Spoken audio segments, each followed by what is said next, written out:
James chapter 5 verses 13 to 20.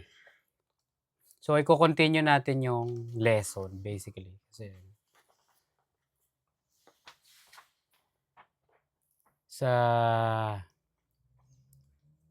teka, tandaan nyo yung pinag-aralan natin last time. Mhm. Kunyari sa James 4, no? Ito yung if the Lord wills, no? Tandaan nyo? Sa James 5:9, do not grumble against one another, brothers, so that you may not be judged. Behold, the judge is standing at the door, no? Sinasabi dito na huwag kayong mag-judge dahil si God lang ang judge, no? Sa James 5:12, huwag daw mag-promise, no? Don't swear by God, by heaven, or by earth. So let your yes be yes and your no be no.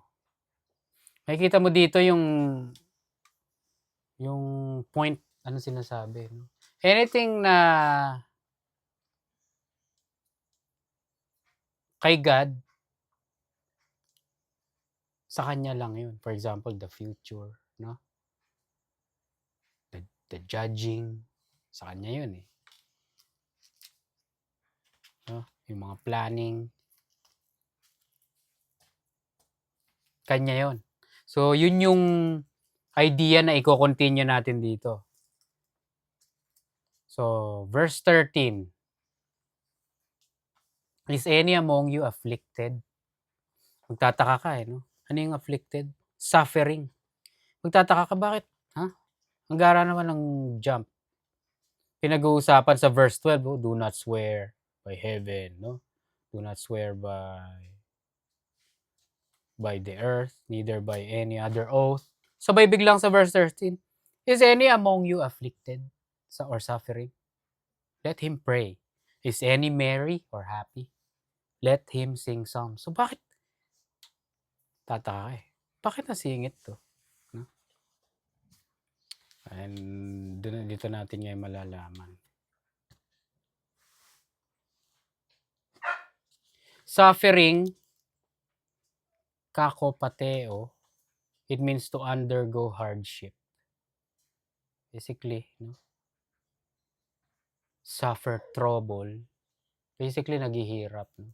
Is any among you suffering? Let him pray. So, bakit yun sinabi? Ayun. Connected dun sa idea na yung mga kay God. No? Bakit sinabing let him pray? Ibig sabihin, let God take care of you.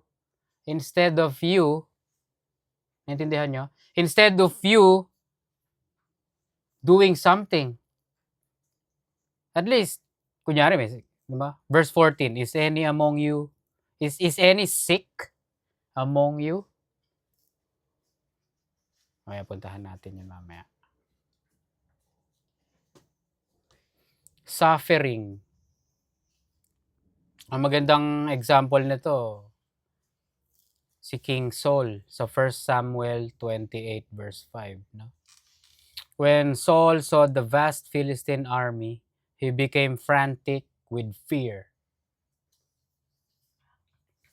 Natakot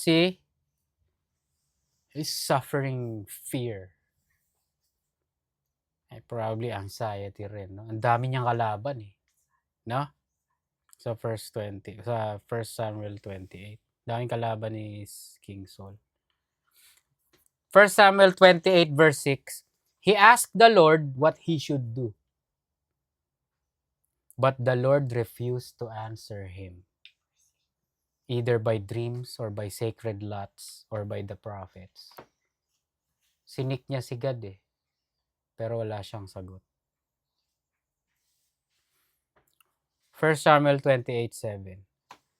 Saul then said to his advisors, find me a woman who is a medium so I can go and ask her what to do. His advisors replied, there is a medium at Endor. So nakita mo yung sin ni Saul dito. Imbis na wag niyang tigilan si God sa paghingi ng tulong kay God.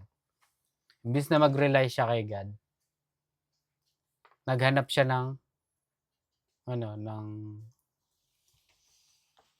Manghuhula. hindi basically manghuhula eh. Basta etong witch to eh. Nagsasamon ng mga patay. Etong ano niya dito sa 1 Samuel 20. Imbis na kay God siya lumapit siya sa may spirit of divination. Basically siguro manghuhula rin to. Because the word medium, no, is associated with basically fortune telling, mga ganon. Anything divination. So sa 1 Chronicles 10:13 to 14 sabi, so Saul died because he was unfaithful to the Lord. He failed to obey the Lord's command, and he even consulted a medium instead of asking the Lord for guidance. So the Lord killed him and turned the kingdom over to David, son of Jesse. Pinatay ni Lord, malinaw na malinaw dito. Pinatay ni Lord si King Saul. So the Lord killed him and turned the kingdom over to David, son of Jesse. So instead of relying on our own ability, instead of consulting man, we should go to God. Naintindihan nyo? Yun yung sinasabi dito. Si King David, during yung time niya may mga wars, no? Binilang niya yung mga tao niya. King David took a census, is basically number, primarily out of pride and self-reliance, wanting to measure his kingdom's military strength rather than trusting God. Binilang ni David, nag-rely siya sa number ng dami ng military strength, which was seen as a grave sin because it suggested the people belong to him, not God, and bypassed divine commands for such acts. The act led to a plague as punishment, highlighting a lack of faith and reliance on human power over divine provision, despite his great success as king. Sa 1 Chronicles 21, verse 1 to 2, Satan rose up against Israel and caused David to take a census of the people of Israel. So David said to Joab and the commanders of the army, take a census of all the people of Israel from Beersheba in the south of Dan in the north and bring me a report so I may know how many there are. Verse 7, God was very displeased with the census and he punished Israel for it. Then David said to God, I have sinned greatly by taking this census. Please forgive my guilt for doing this foolish thing. So nakikita mo dito, in relation to 5:13 ng James. No? Is anyone among you suffering? Let him pray. Basically, let him come to God. Let's come to God pag may mga problema tayo. What about this? Is any merry or cheerful or happy? Eutomeo, to be joyful, to be of good spirits, happy. Let him sing psalms. Go to God. Masaya kayo? Go to God. Bring it to God. Praise God. Give glory to God. Praise Him through music, through songs. Instead na, kunyari, James 4:13 to 16. Pinag-aralan natin yung last time. Look here, you who say, today or tomorrow we are going to a certain town and we will stay there a year. We will do business there and make a profit. Verse 14, how do you know what your life will be like tomorrow? Your life is like a morning fog. It's here a little while, then it's gone. What you ought to say is, if the Lord wants us to, we will live and do this or that. Otherwise, you are boasting about your own pretentious plans, and all such boasting is evil. So basically, masaya kayo. Basically, pag masaya, nagpaplano na eh, no? Ang dami ng celebrate tayo sa ano. Punta tayo dito, kain tayo dito. Naka-ano ka, naka-bonus ka. Sweldo ka. O, gawin natin to. Papasyal tayo dito. Papasyal tayo. No, you gotta praise God. You can do that. Come to God. You gotta come to God first. Acknowledge Him. Naintindihan nyo? Acknowledge Him that it is from Him. So again, yung opening natin kanina, the idea, naintindihan nyo? Kung ano yung kay God, no? Give Him credit for it. Acknowledge it. Leave it to Him. Leave it up to Him. Are you suffering? Go to God. Are you happy? Worship, praise God. Glorify God. So, naintindihan nyo. Verse 14. Is any sick among you? Let him call for the elders of the church and let them pray over him, anointing him with oil in the name of the Lord. What about this, no? Di ba na-mention na to sa afflicted kanina? No, iba naman to. May sakit. So, sasabihin mo ngayon, so, mali ba magpa-hospital? Mali bang magpa-doktor? No, nothing wrong with that. No? Pero ano sinasabi dito? Again, go to God first. Sabi, let him call for the elders of the church. Presbyteros, elders. Elder by age, no? A senior. And let them pray over him. So, coming to God, no? Anointing him with oil in the name of the Lord. Anoint. Alaifo. Ibig sabihin to smear, to rub with oil. Yung oil dito, L-ion. Olive oil daw to, olive oil. Kasi dati may mga olive, di ba? Olive trees na sa Bible. Kaya maaga pa lang na-discover na to nung panahon pa lang yung benefits ng olive oil. Pero in the time of the Lord, anointing with oil was a significant act symbolizing consecration. Ibig sabihin, setting someone or something apart for divine purpose. Or showing honor. It signified being chosen by God, representing the presence of the Holy Spirit. Ito pa. And was used for healing, hospitality, and burial preparations. Merong itong oil na to kasi. So basically, wala pa silang mga medicine dati, no? So itong nila, it has medical and soothing purpose, yung oil. Olive oil mixed with spices was commonly used to treat wounds, soothe body aches, and act as a medicine. So basically, they're coming to medical help. Parang nagpapadoktor na sila dito, no? Siguro merong mga sa church nila, sa congregation, may mga skills sa Medicine. Oo, medicine. Na?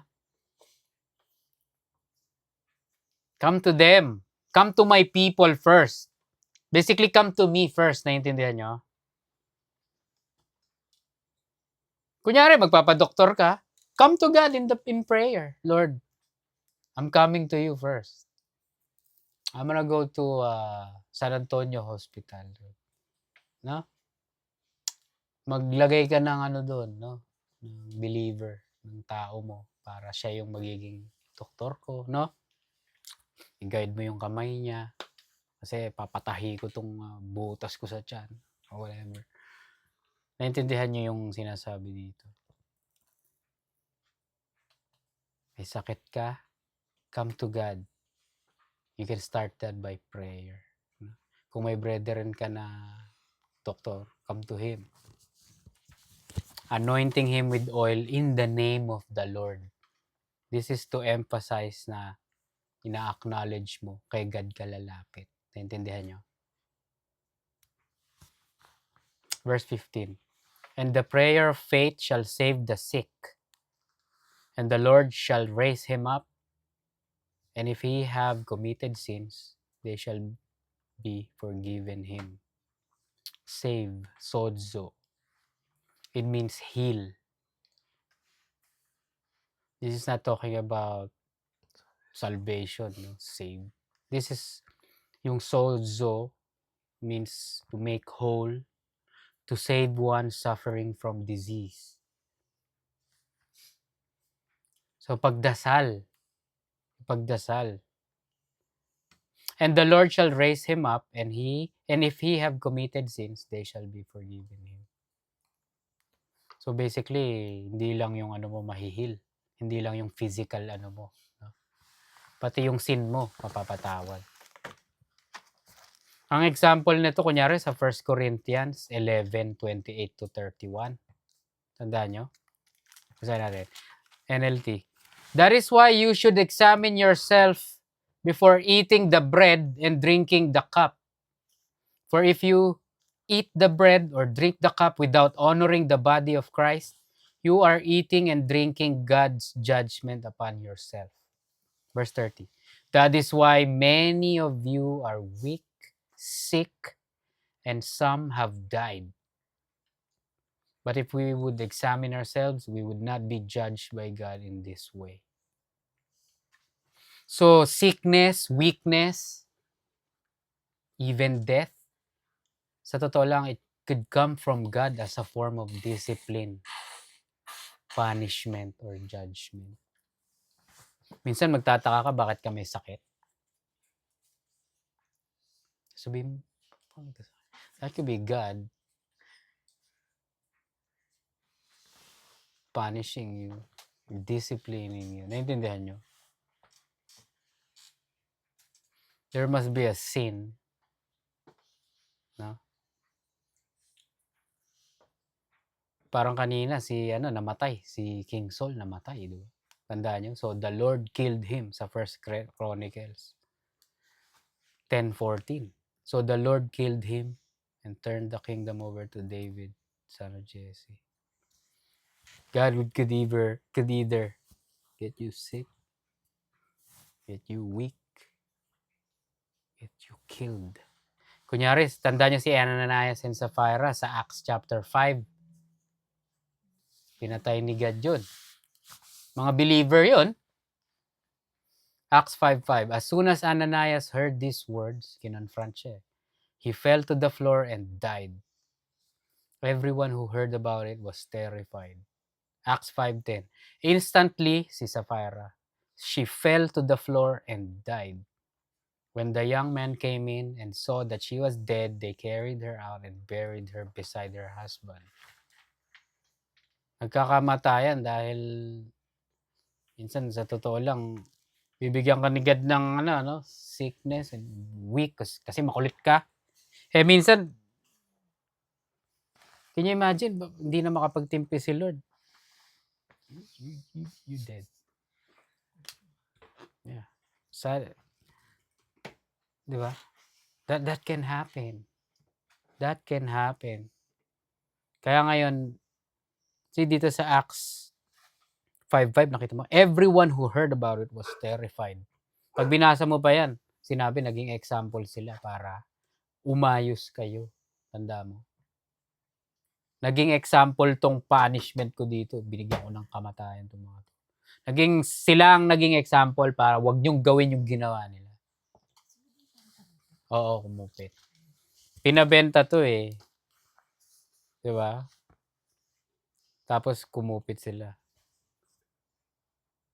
Kasi ang dami nilang kinita eh. Binigay nila yung original price, yung may sobra, kinuha nila. Diba? Hindi naman kasi yung usapan eh. Kung paano mabenta yan, anong kikitain, bigay mo lahat.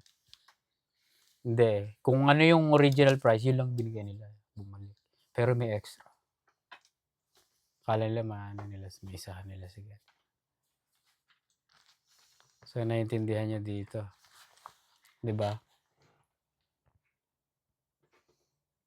The prayer of faith shall save the sick, and the Lord shall raise him up. When they have committed sins, they shall be forgiven him.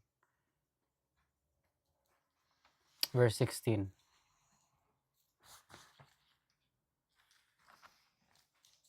Confess your faults one to another, faults or trespasses, and pray one for another, that ye may be healed. The effectual fervent prayer of a righteous man availeth much. So basically, nabasa natin sa James 5:6, no? You have condemned and killed the just. So imbis na magpatayan kayo, magkagalitan kayo, kasi 'di ba tandaan nyo, sigadang trabaho ni God yung sa buhay ng tao eh, no? Kunyari yung pagpatay, yung revenge. Kunyari sa Romans 12:19, dear friends, never take revenge. Leave that to the righteous anger of God.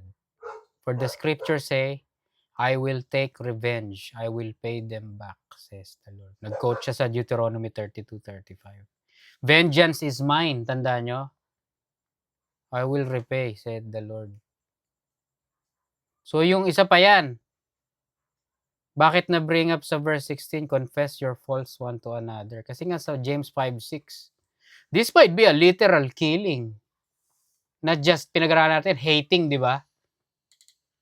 You have condemned and killed the just. So instead na gano'n ang gawin nyo, magpatayan kayo, masama yun kasi kay God, si God, vengeance belongs to God. Judgment belongs to God. The taking of lives, sa totoo lang, especially of the unjust, the unbelievers, it belongs to God. This is responsibility. Huwag tayong papatay. Huwag tayong kukuha ng buhay, no? Kikitil ng buhay. Instead, ang gawin nyo, James 5:16, confess your faults one to another and pray one for another. Make peace. Ito problema eh, no? Confess your faults, your aminin nyo na may ginawa kayong mali. Di ba? Yan yung point dyan eh. Hindi yung, I didn't do anything. Alam nyo na yung ibig sabihin. No?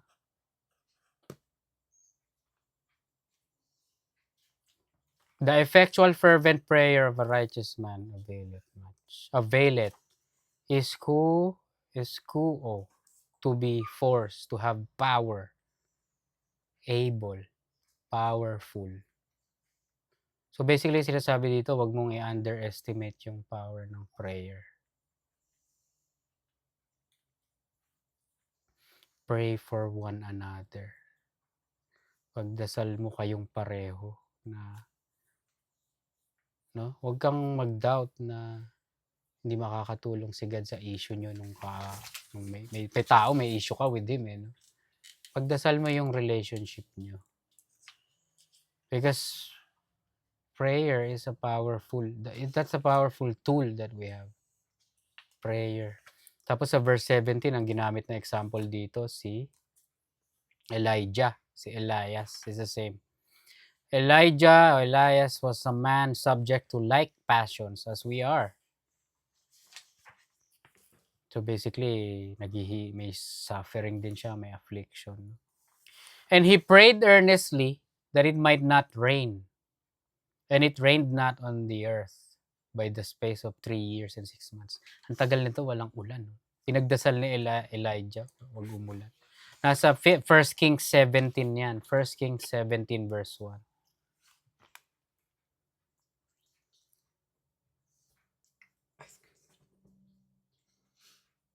Tapos yung fulfillment, verse 18, and he prayed again, and the heaven gave rain, and the earth brought forth her fruit. 1 Kings 18 verse 1 yun.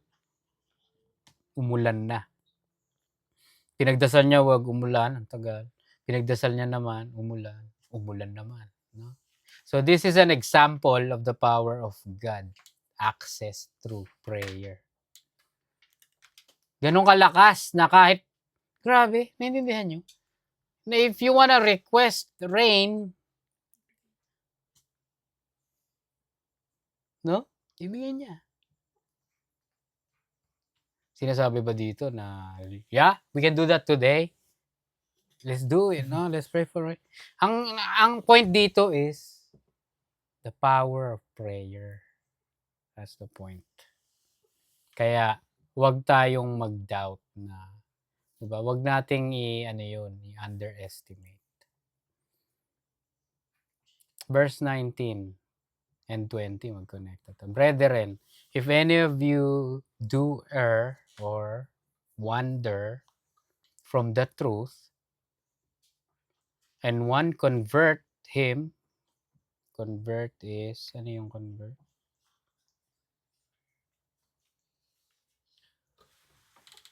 Hindi ko diba? Ano, Jisa? May nakita ka. Brethren, if any of you do wander from the truth, and one turn to him, ano? Or convert him, basically, kunin nyo. 20. Let him know that he which converted the sinner turns. Let him know that he which turns the sinner from the error of his ways away shall save a soul from death, and shall hide or cover a multitude of sins.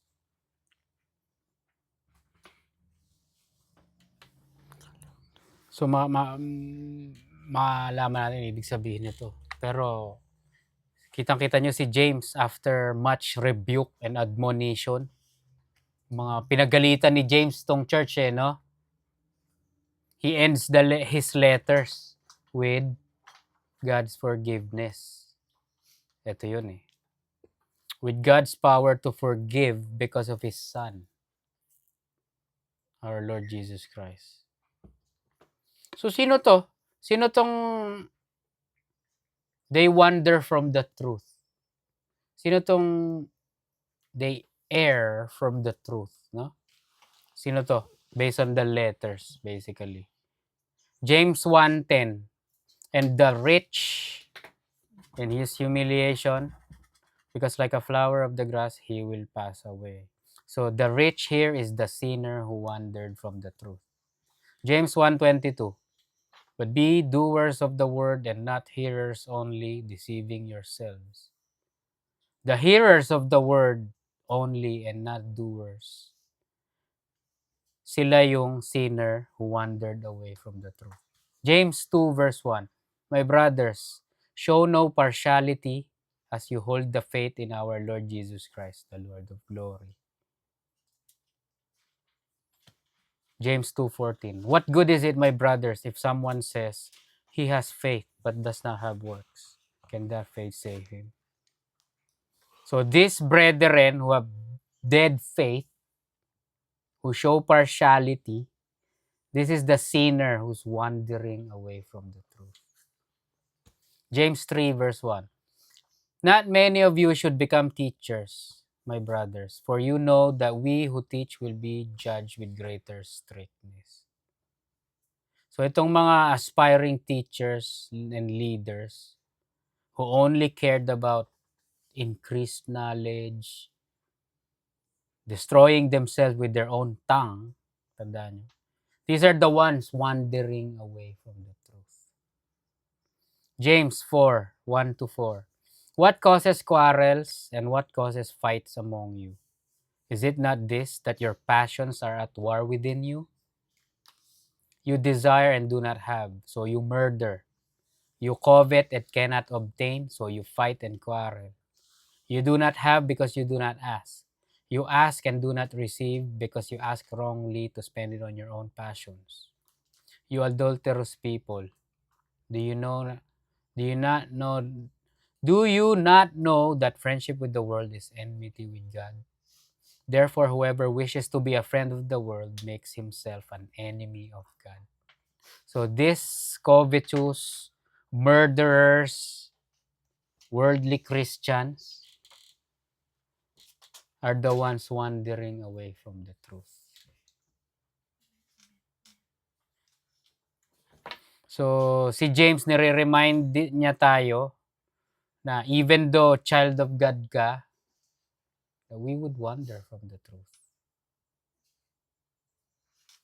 Na kapag nangyari to, James is letting us know God will forgive us and restore us, especially if we are brought back. Sa verse 20, tingnan mo. Verse 19. And one, brethren, if any of you do wander from the truth, and one convert him or turns him, kumbaga parang ni-rescue ka. Kunyari, itong mga binasa natin dito na mga nag-wander, mga worldly, no? Mga murderers, itong mga gusto maging leader, teacher, mga dead faith type, mga rich, mga na-distract na, no? Ng world. Sinasabi dito, and one converts him. May mag-rescue sa kanila, no? Ano, ang tanong ngayon bakit? Save ba sila? Hindi na ba sila save? Save pa rin sila. Pero ang sinasabi sa verse 20, tingnan mo. Let him know that he which converted the sinner from the error of his way shall save a soul from death and shall hide a multitude of sins. Maano sila, di ba? And I'm sure may reward to. Kung sino, kunyari, ni-rescue mo yung brethren mo na lumalayo na. Kunyari, nagpayaman na. Na-distract na ng mundo. No? Hindi, wala nang pakialam kay God. Tapos ikaw, may paki ka. And you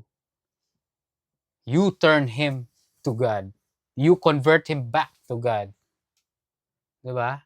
Marami kang makikitang translation. Ang pinag-uusapan daw dito, sinner. It can't be. How do you, as a sinner, wander from the truth? The word from, ibig sabihin, nanggaling ka na, nandun ka na eh. And you wander away. So this is talking about a believer. Ano ibig sabihin ng wander? Faye, Tagalog. Ha? Oo, parang magliwaliw, no? Nandito ka na eh, diyan ka lang ha. Eh, hindi ka, ayaw mo, no? Umalis ka. Masyal ka. So may mga ganong brethren, napapariwara, basically. Napapariwara. Kung ano-anong mga pursuit sa buhay na pinaggagawa. No? Ngayon, and one convert him, may somebody who cares, na brethren. Dati ano kami niyan eh. Dati siya kasama ko sa Bible study. I want him back. So you went after him. Ang mangyayari, let him know that he, which converts the sinner from the error of his way, shall save a soul from death. Yung death dito is not talking about hell. No, it's talking about a judgment, a punishment, death. Tapos magkakaroon ka pa ng kapatawaran, no? And shall hide a multitude or cover a multitude of sin. Yung ni-restore mo back to the truth, to the faith, he or she will be forgiven. Sa 2 Samuel 12 verse 7, for example, si Nathan, kinonfront niya si David. Tandaan nyo? Sabi, then Nathan said to David, you are the man. Tandaan nyo yung story. Nagkwento si Nathan na may mayaman, kailangan ng pagkain, no? Ang kinuha nitong, ang pinatay yung pet nung bata. No? Gumawa ng analogy o picture si Nathan. para ma-confront si David din. David was guilty, no? And David was repentant. Na? Imagine, sinabi ni David, dininay ni David, no? Ay, hindi ko ginawa yan. Pinagpatuloy niya yung covering ng kabalbalan at kasamaang ginawa niya, no? David was repentant, no? So, this is exactly what happened. Instead na makatanggap siya ng death, fleshly judgment, no? Pag binasa mo yung 2 Samuel 12, David was forgiven. Sinabi, but you shall not die. Na? The Lord, na? Tandaan niya, yung ano mo yun, no? Has covered your sins. Pero, what I'm saying is, imagine yung reaction ni David is different. No? He was prideful, he was in denial. Tandaan niyo, isipin niyo, no? He would have received death. Parang si Ananias and Sapphira. If Ananias and Sapphira admitted to their sin, no? We probably would have received mercy. No? Oh, I'm crazy. I'm a sinner. Na I'm guilty. No? Because of my desire and my love of money, I sinned against you, God. No? They would have received, it would have been a different outcome for them. So, yun ang sinasabi dito. Parang ito yung tanong mo last time, no? Paano yung kung bumalik? Anong mangyayari sa kanila? Binasa natin Luke 15:11 to 24. Pwede ka mapatawad. Pwede ka bumalik. Pwede natin silang ibalik. Ngayon, kung gusto nila bumalik, wala nang magko-convert sa kanila, wala nang magre-restore o magta-turn sa kanila. That's a possibility. Naintindihan nyo? Tandaan nyo sa prodigal son, no? Luke 15:20, oh. And he arose, yung tatay niya, bumalik na yung anak niya, and came to his father, but while he was still a long way off, his father saw him and felt compassion and ran and embraced him and kissed him. Tandaan nyo. Verse 22. The father said to his servants, bring quickly the best robe and put it on him, and put a ring on his hand and shoes on his feet, and bring the fattened calf and kill it. And let us eat and celebrate. For this my son was dead and is alive again. He was lost and is found. And they began to celebrate. So, yung wandering brethrens, yung sin niya, he will be forgiven. Because someone cared to bring him or her back. No? Makakaiwas sa mamaya. Ang wala lang. Sa akin lang. Buti ba kung mamatay na eh. Pero kung masakit doon, kung kunyari binigyan ni Lord ng stroke, parang ginulay niya. Binigyan niya ng slow death. Yun ang masama, no? Magiging burden pa sa'yo, sa inyo, sa buong pamilya. But he got judged, no? Ngayon, if you care, you would convert him back. You would turn them back. You would restore them to the faith, to the truth. Para maiwasan to. Naintindihan nyo? Kasi nakakatakot. God, tandaan nyo, pinag-aralan. God is to be feared. No? Hindi ko mo save na tayo. Hindi we could just go on in the world, be rich, ignore God, pursue our dreams. Forget God, no? Hindi ka no? Hindi ka makalusot kay God. I-abandonin mo siya. Doon nag-close yung letter nito ni James. So, tandaan nyo ang lesson is kitang-kita natin. In summary, anything na kay God, leave it to Him. No? Ano yun? The future, no? Judging, taking lives. God does that. No? Ano pa? Revenge. Promise. promises, swearing, kay God yun. Yun nga, yung revenge, taking life. Ano pa, pag may sakit kayo, imbis na kalimutan nyo si God and asikasuhin nyo yung kung anong gagawin nyo kasi may sakit ka. Bring it to God, no? May problema kayo, imbis na humingi kayo ng tulong sa tao firstly, come to God. Pray to Him. Bring it to Him by prayer. Ask help from Him. Masaya kayo, tumama kayo ng loto, whatever. Imbis na, yun na, magpaplano na. Bibiling ko tong island sa Philippines. Bibiling ko to, bibigyan ko kayo na to, bibigyan. No.